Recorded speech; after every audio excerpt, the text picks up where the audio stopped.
Halo semuanya, kami dari Teknik Sipil Universitas Udayana.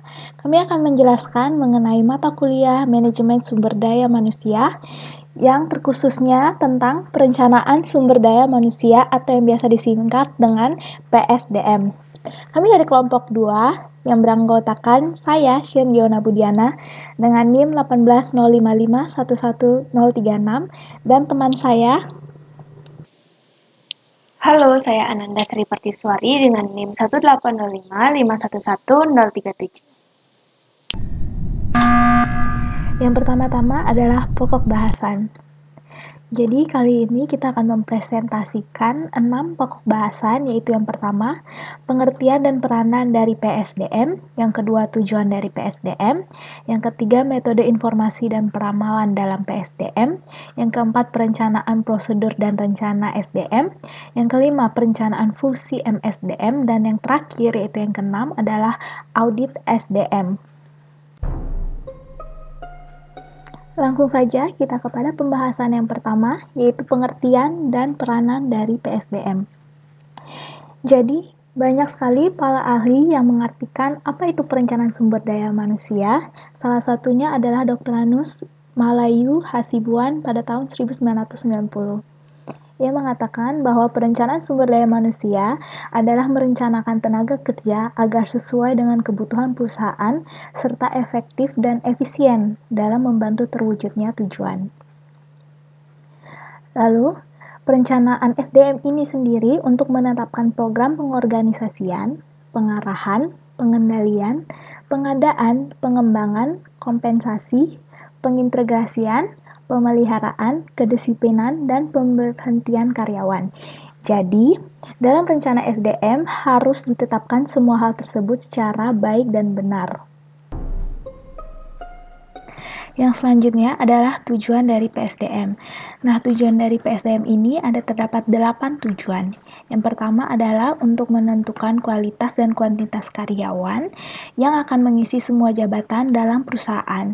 Yang kedua, untuk menjamin tersedianya tenaga kerja baik di masa kini maupun masa depan, sehingga setiap pekerjaan ada yang mengerjakannya.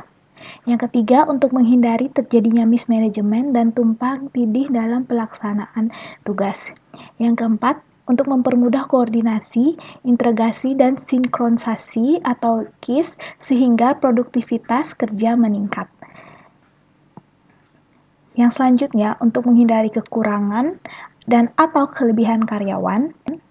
Selanjutnya, untuk menjadi pedoman dalam menetapkan program penarikan, seleksi, pengembangan, kompensasi, pengintegrasian, pemeliharaan, kedisiplinan, dan pemberhentian karyawan, lalu menjadi pedoman dalam melaksanakan mutase dan pensiun karyawan, dan yang terakhir menjadi dasar dalam melakukan penilaian karyawan. Selanjutnya, metode informasi dan peramalan PSDM. Metode PSDM ini dikenal atas metode non-ilmiah dan metode ilmiah. Metode non-ilmiah diartikan bahwa perencanaan SDM hanya didasarkan atas pengalaman imajinasi dan perkiraan-perkiraan dari perencanaannya saja. Metode ini memiliki resiko yang cukup tinggi dikarenakan misalkan saja kualitas dan kuantitas tenaga kerja pada suatu perusahaan itu tidak sesuai dengan kebutuhan perusahaan tersebut.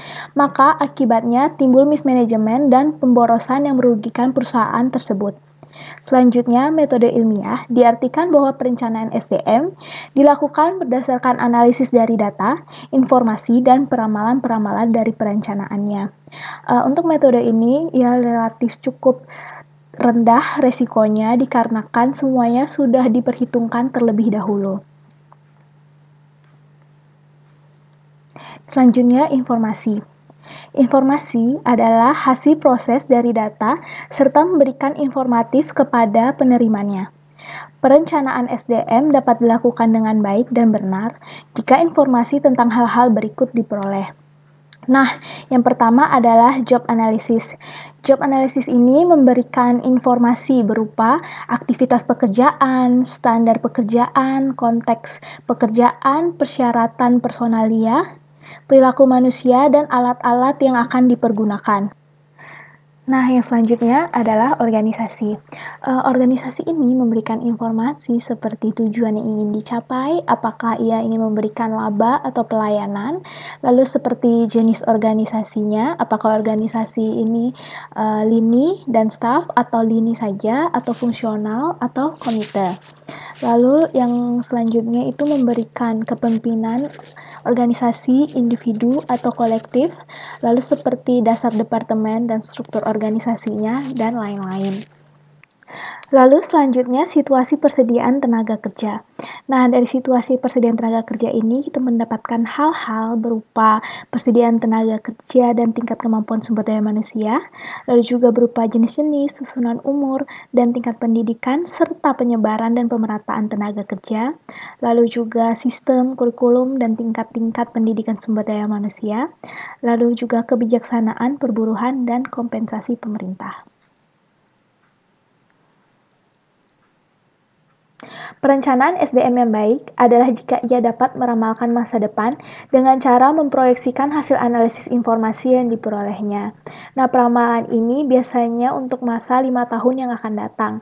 Jika peramalan yang dilakukan itu mendekati kebenaran, maka rencana tersebut dapat dikatakan baik dan benar.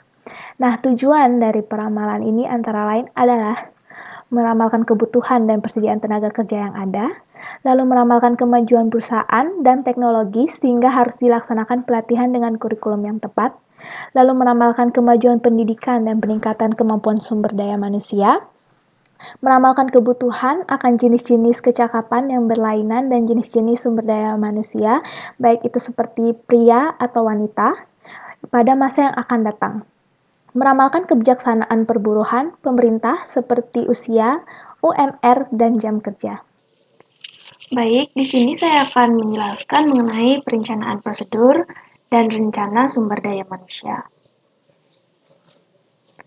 Baik, jadi di sini dalam merencanakan sumber daya manusia ada beberapa prosedurnya.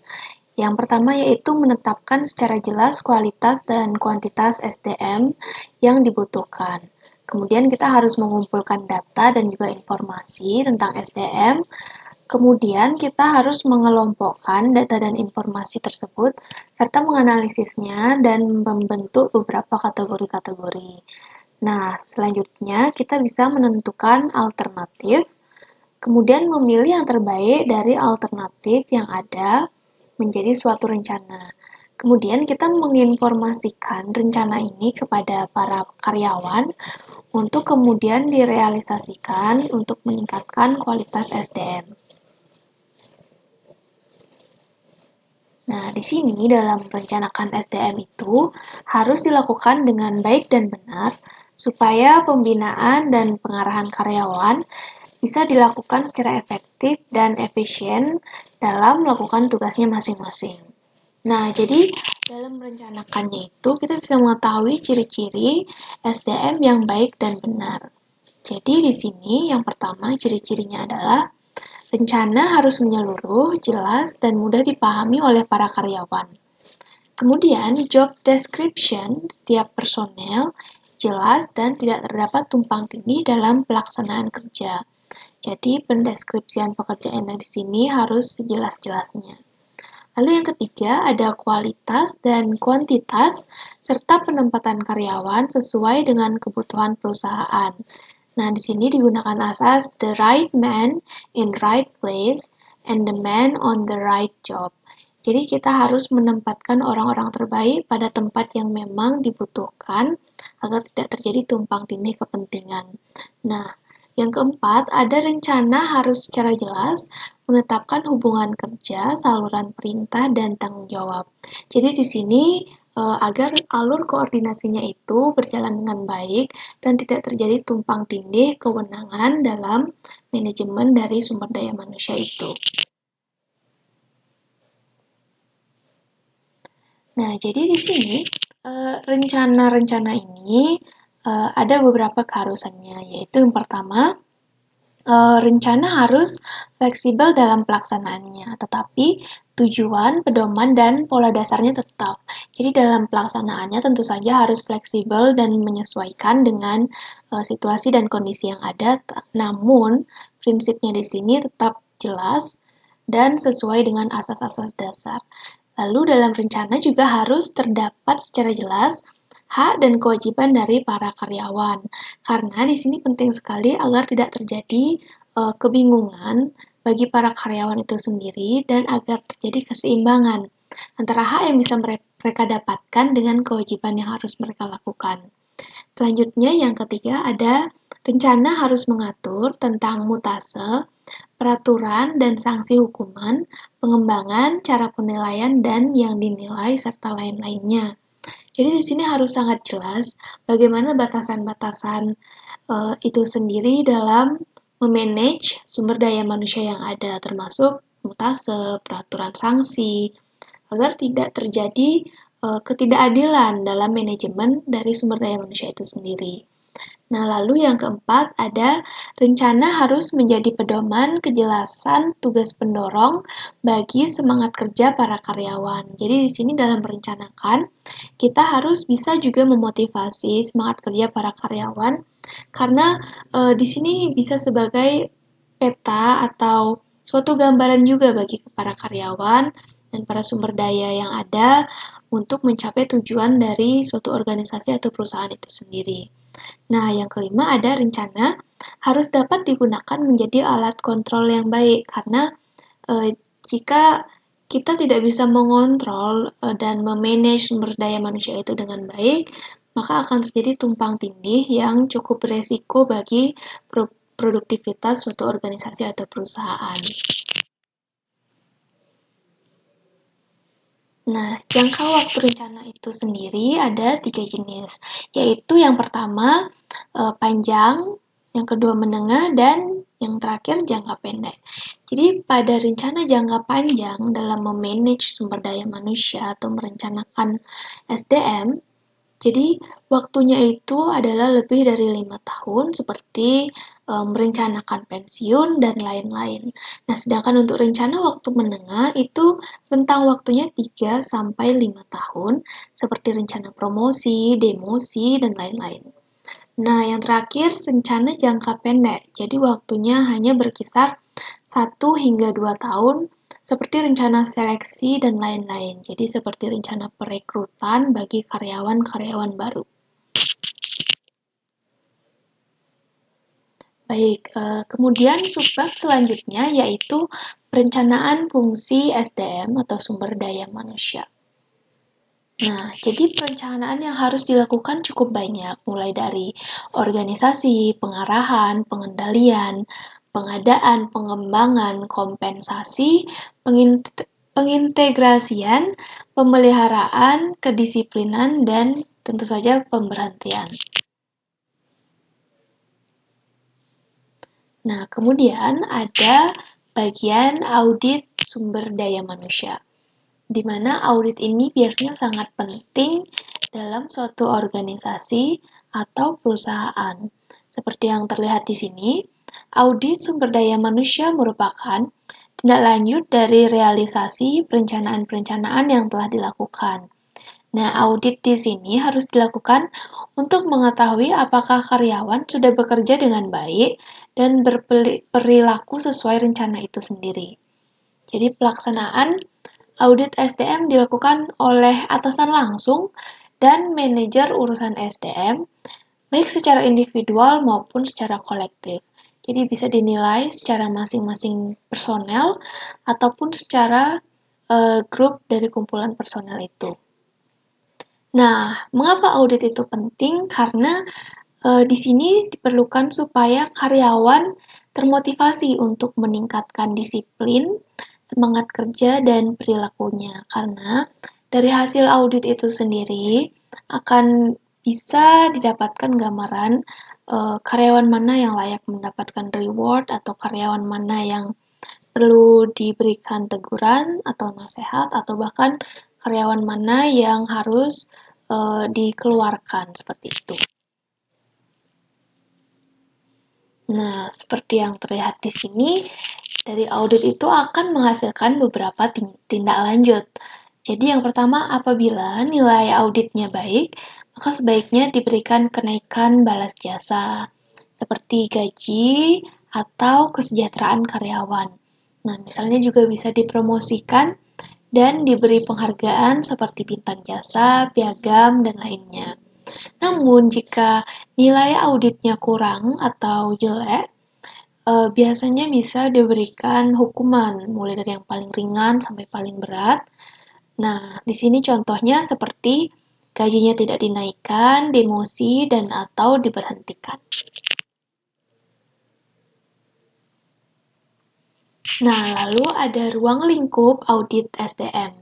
Nah, ruang lingkup di sini dari cara, sistem, metode penilaian, dan penilai harus diinformasikan secara jelas kepada para karyawan supaya mereka mengetahuinya. Jadi kita tidak bisa juga sembarangan begitu saja mengaudit sumber daya manusia karena akan menciptakan suatu shock di mana mereka tidak tahu apa-apa tapi sudah diaudit dan mereka mungkin tidak memahami bagaimana cara audit itu berjalan. Jadi jika seperti itu caranya, bisa dibilang kita sudah bertindak semena-mena terhadap mereka, para sumber daya dari suatu organisasi perusahaan ini.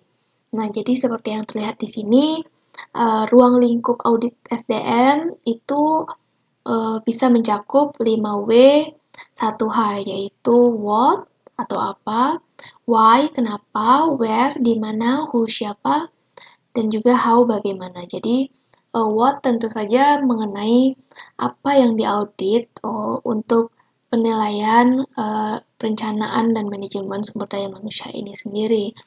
Dan yang kedua itu ada why, mengapa audit ini dilakukan, mengapa kita menilai mereka. Jadi alasannya harus cukup jelas dan dipastikan bahwa karyawan bisa cukup menerima ini dengan akal sehat. Lalu yang ketiga ada where, di mana audit itu dilakukan. Nah, ini termasuk dalam cangkup lingkup kerja apa saja yang diaudit untuk SDM-SDM yang ada ini. Apakah sampai lingkup yang paling kecil atau hanya lingkup yang besar dan di permukaan saja, jadi harus dijelaskan juga. Nah, kemudian tentu saja who, siapa saja yang diaudit dalam proses audit SDM ini. Apakah Anda mau mengauditnya secara individu atau secara kolektif, itu pun juga harus dijelaskan.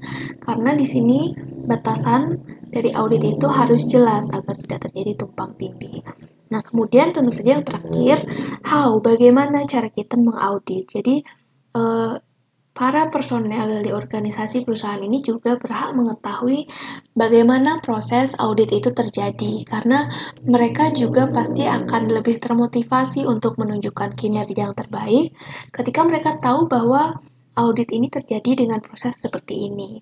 Jadi mereka bisa menunjukkan performa yang lebih baik dan pada akhirnya juga akan menguntungkan organisasi atau perusahaan itu sendiri. Jadi prinsip 5W 1H ini merupakan ruang lingkup yang cukup penting dalam melakukan audit sumber daya manusia. Baik, sekian presentasi dari kami mengenai perencanaan sumber daya manusia. Kami berharap informasi ini cukup membantu dan akhir kata kami ucapkan mohon maaf apabila terdapat kekurangan maupun kesalahan dalam informasi yang kami sampaikan. Kritik dan saran sangat kami terima dengan baik dan akhir kata kami ucapkan terima kasih.